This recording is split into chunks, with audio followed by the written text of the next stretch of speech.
Welcome back to another episode of Next Door Conversations with me, Amara. On today's episode, we're going to be talking about the city boy movement in the Southeast.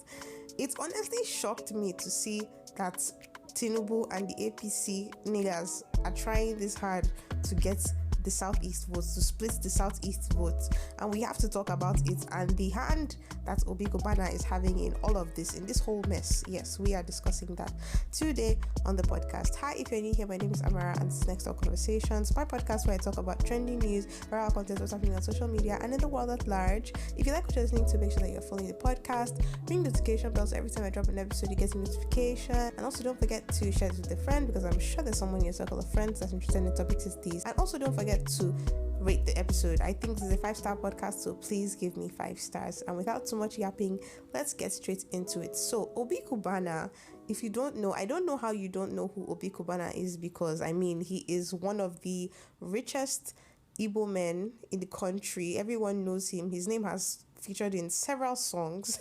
He's literally one of the richest young people actually in the country, period, not just in the Southeast but like in the country. And he is known for his multiple businesses. He's a hotelier, he's a club owner, he is a YouTuber. If you haven't seen, I'm not even kidding, if you go on YouTube you will find Obi Cubana doing vlogs and talking about like a day in the life and whatever, things like that. Anyway, he is someone who lives a very aspirational lifestyle. I can honestly say there are a lot of young Igbo boys that are impressed by Obi Cubana and his doings, and they want to literally become him. So many people do look up to him in that sense. There's so many young girls that want to be on his arm, even though the guy is technically married. Not even technically, like really he's actually married. But you know how things are now. You know. Like me personally, but I don't quite have a problem or an issue with people, wanting to or aspiring to Obi Cubana's lifestyle. I honestly understand people aspiring to it in the sense that we're literally one of the poorest countries in the world, and the fact that you can see a man literally go from grass to grace,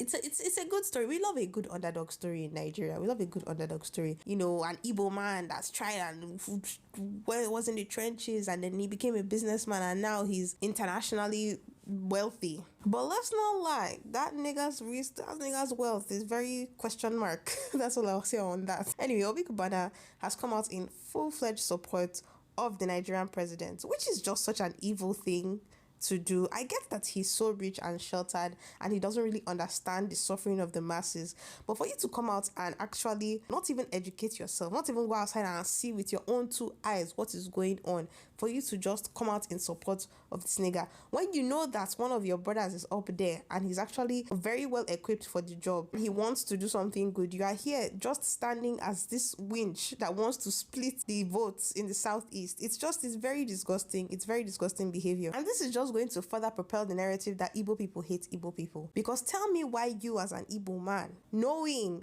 the struggles that Igbos face in the country, I'm not saying that Igbos are struggling way more than any other ethnic group. There are like over 300 ethnic groups in this country. I know that we're all suffering in some way or the other. In some, the North has its own issues. I've lived in the North. I know the North has its issues. I know the West has its issues. I know the Middle Belt has its issues. Everywhere, all of us, we get issues. But there are some peculiar issues that certain people face by virtue of certain things, like tribe. Like, let's be honest, there's a huge tribe issue that we have in this country, and we know that tribal bias played a huge role in the outcome of the last election. So for you to come out and not throw your weight behind the candidates of your own tribe, for you to come out and say, I'm in support of this nigga that does not even give a crap about anybody, whether he's even his own people, that to me is very nasty behavior. Just sellout behavior. Yes, he is a sellout. I think he is selling out. Many suspect that he has taken up this movement to protect himself from possible prosecution. What is he protecting himself from? I don't know. I personally do not know if he has had his hand in any dirty dealings. Whenever I think of Obi Cubana, I really don't, even though some people might say, you don't know the kind of people that he rolls around, this one and that one, Hush Puppy and other people. Like, it's pretty well known that he's sort of affiliated with some scammers. I'm not accusing him of any crimes whatsoever, but I will say a lot of people say he's involved in certain things. That remains to be proven though. So some people think that it's because he has had his hand in the dirty pot of soup that he is seeking out the help of Tinubu, and he has promised Tinubu that he will campaign for him so long as he doesn't get prosecuted. I don't know how that works. If that works, I thought the EFCC or whoever will work independently on that front, but oh well, it's the politics that they're playing. So I checked online on social media because, that's what we do over here. We check online to see what people are saying. And there are a lot of people that are asking the very obtuse question, can't an Igbo man support a Yoruba man? I think it's very stupid because it's very simplistic and it totally waters down the entire situation. Even if Peter Obi was not an Igbo man, whoever else that stood in his place from whatever tribe, whether it's Kanuri or Jaba or Hausa or Yoruba, whatever tribe, so anyone that could stand in his place, having, the record that he has and saying the things that he has, I would throw my weight on that person. It's like, it's very let them eat cake. Do you get? You have so much wealth and you're protected by it to the point where you don't even understand that the party that you're supporting, the current ruling party, is making it impossible. It's just widening the poverty gap. Do you get? It's making it harder for people who are poor to come up, and it's making it easier for people to sink into poverty, taxing the shit out of the country. You're making it hard for people to start businesses if they want to start businesses. You're not increasing wages whatsoever. In fact, you're owing people wages. No sector at all is developing in any way, shape, or form. There truly is no reason why someone should throw their weight behind APC